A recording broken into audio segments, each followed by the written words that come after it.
Virtanen yrittää kaukoa ratkaisua. Maali!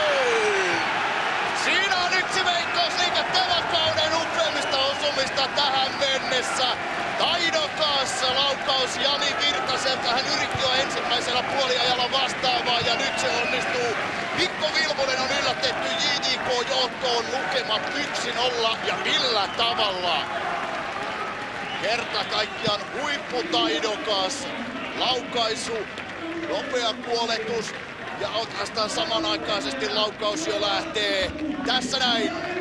Ilman kuoletuksia siitä puolivolleista Jani Virtanen pääsee ohittamaan Vilmusen JJK-johtoon. Otteella vähän vaikea asentokin vielä, mistä joutuu lähteä laukomaan. Nerokas ratkaisu kotijoukkueen johtoon. Se ei käyttänyt paikkaansa hyödyksi.